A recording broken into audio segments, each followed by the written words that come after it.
किसको कौन सी जिम्मेदारी देनी है, क्योंकि खुद अपनी टीम लेकर आएंगे, इसका भी आज ऐलान किया गया। सुनिए। जब तक नए महामंत्री की नियुक्ति नहीं होती है उस समय तक मुझे महामंत्री का दायित्व का निर्वहन करने की जवाबदारी मिली है।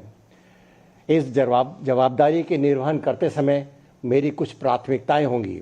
पहली, इसमें जो भी दोषी हैं, इस प्रकरण में जो भी दोषी पाए जाएंगे, हमारा आग्रह रहेगा उन सभी को न्यायोचित ढंग से जो भी उनको सजा मिलनी है मिले, इसके लिए हम बहुत आग्रही रहेंगे। इस प्रकरण में जो हुआ है उससे हम सभी आहत हैं, सभी को कष्ट हुआ है, राम भक्तों को कष्ट हुआ है। अब इस में कहीं न कहीं प्रबंधन और संचालन में कुछ कमियां रह गई थीं, जिसका फायदा लोगों ने उठाया। तो मेरा ये पहला प्रयत्न होगा कि वो जितनी त्रुटियां, कहीं जहां कहीं भी लूप होल्स हैं, कहीं छूटा हुआ है, उसको सबसे पहले बंद करना। इस प्रकार की पुनरावृत्ति न हो भविष्य में, इसका मैं पूरा प्रयत्न करूंगा।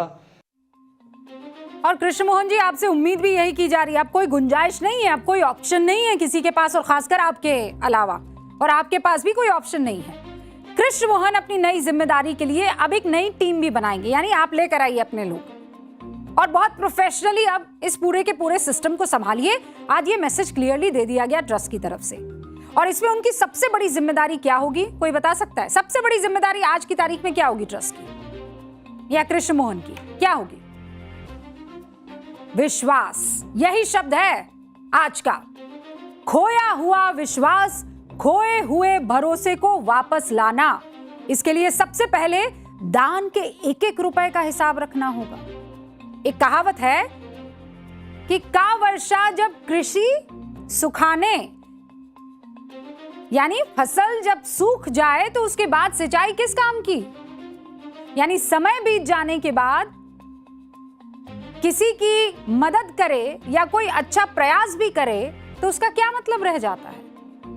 आज जब ट्रस्ट खर्च का हिसाब दे रहा है, आज जब ट्रस्ट एक एक करके वो सारी चीजें दिखा रहा है कि देखिए बेकार ही आरोप लग रहे थे, राम जी का सारा धन तो सुरक्षित है। अच्छा, एक और बात मैं आपको बता दूं, एक तो बैठक हो रही थी ट्रस्ट की, इस पर सबकी नजर थी। आप लोगों की नजर इस बात पर थी कि नहीं थी कि कोई कह रहा है ईंट गायब हो गई, कोई कह रहा है हार गायब हो गया, कोई कह रहा है कि सोने की रामचरितमानस थी वो गायब हो गए हैं, किसी ने कुछ आरोप लगाया, किसी ने कुछ कहा। आज ट्रस्ट की तरफ से एक वॉक थ्रू हुआ। वॉक थ्रू मतलब समझते हैं? मतलब आप सारी चीजें दिखाते हुए आगे की तरफ बढ़ते हैं। आज वॉक थ्रू हुआ ट्रस्ट की तरफ से। जो काम ट्रस्ट को बहुत पहले कर देना चाहिए था, देर से किया। सारी चीजें सुरक्षित है, आज बताई ट्रस्ट ने। कौन कौन सी चीजें सुरक्षित है आप जानना चाहेंगे?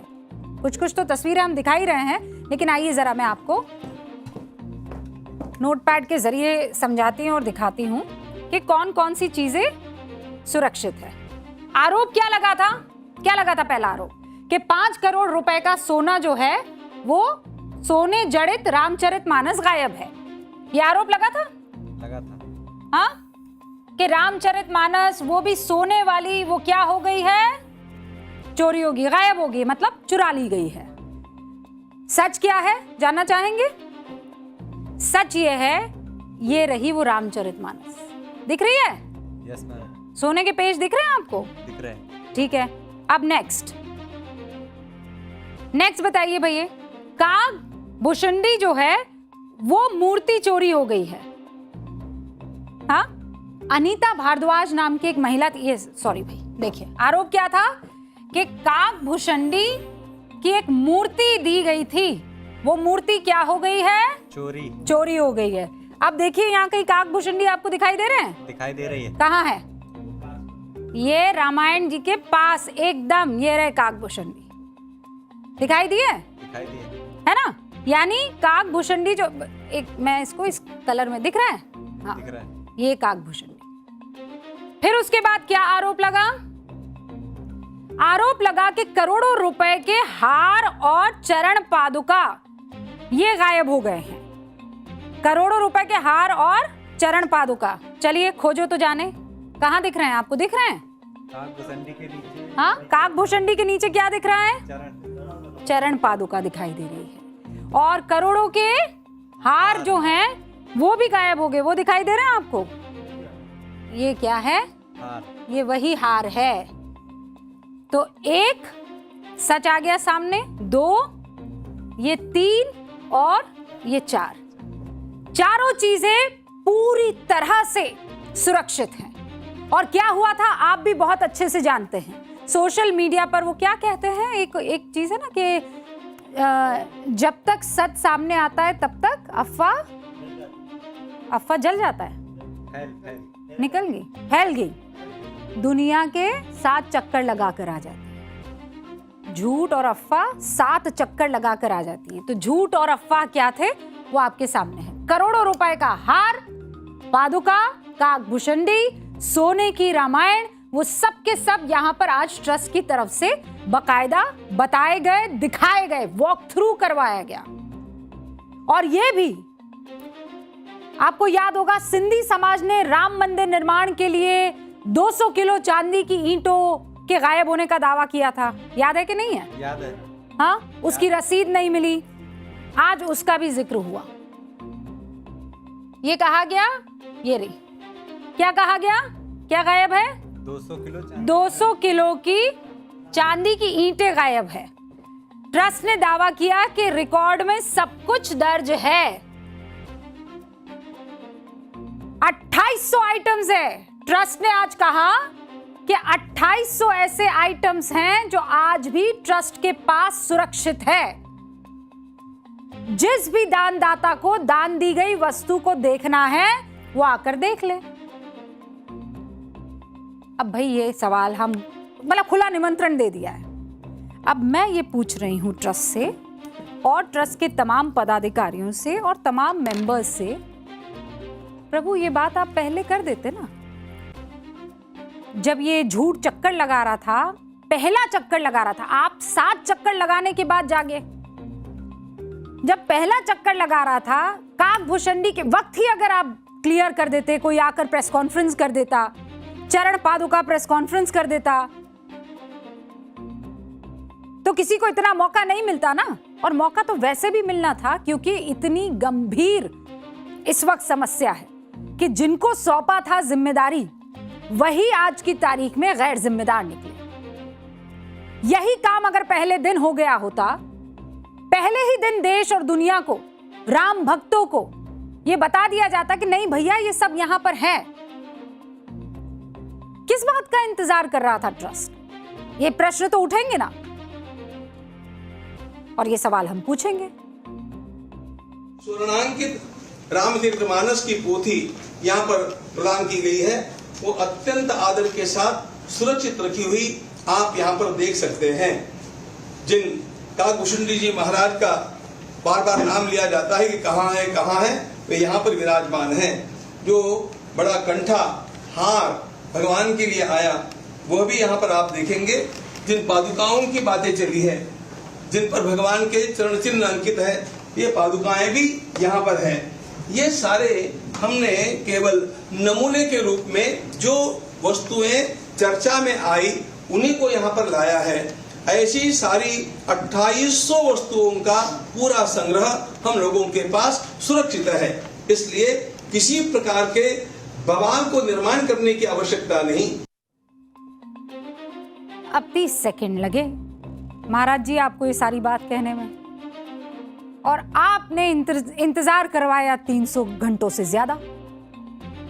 ट्रस्ट की बैठक में क्या हुआ अब आपको ये भी बता देती हूं मैं। अब तक तो क्लैरिफाई हो गया कि जो कुछ भी ये बड़े बड़े दावे किए जा रहे थे, सोशल मीडिया पर जितना भी झूठ फैलाया जा रहा था, वो सब दिखाई दे रहा है। तस्वीरें क्या नहीं करती? झूठ नहीं बोलती हैं, और तस्वीरें हकीकत बयां कर रही है।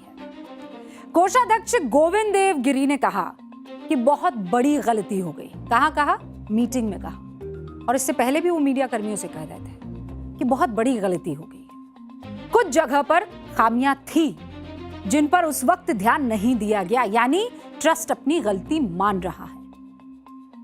इसके बाद ट्रस्ट के जो अध्यक्ष है नृत्य गोपाल दास, उनका बयान सामने आया। उन्होंने कहा कि पूरे घटनाक्रम से वो बहुत आहत है। बाकी सदस्यों ने भी अपनी अपनी बातें रखी और सबने एसआईटी जांच पर अपना भरोसा जताया।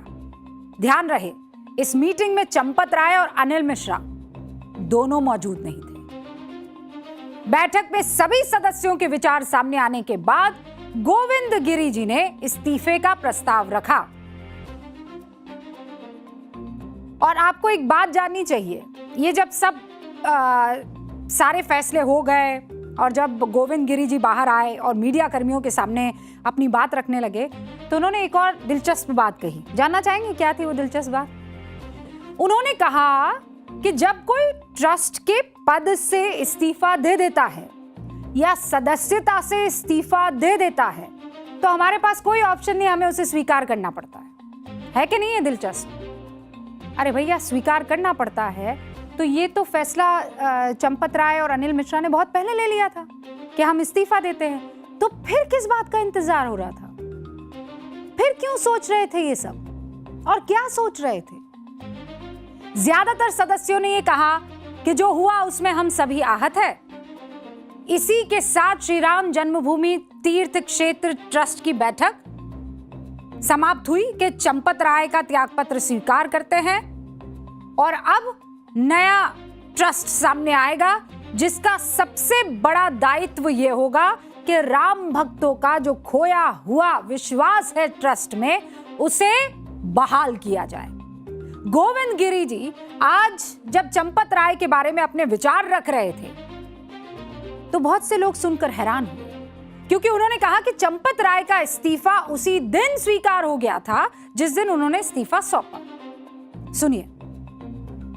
महामंत्री के नाते काम करने वाले हमारे चंपत राय जी को बड़ी वेदना हुई और उनको लगा कि जब तक सारा न्याय ठीक से हो नहीं जाता, अपराधी पकड़े नहीं जाते और उनको उचित दंड नहीं मिलता, तब तक हम लोगों को वहां पर बने रहना ठीक नहीं लगता है। ये सोच करके उन्होंने स्वयं ये त्यागपत्र दिया। जिसको मान्य करना न मान्य करना ये हमारे हाथ की बात नहीं थी। के पराशरन जी ने एक बड़ा सुंदर मुद्दा सामने लाया कि संविधान के अनुसार, इस न्यास के बने हुए कॉन्स्टिट्यूशन संविधान के अनुसार त्यागपत्र देते ही वह स्वीकृत माना जाता है।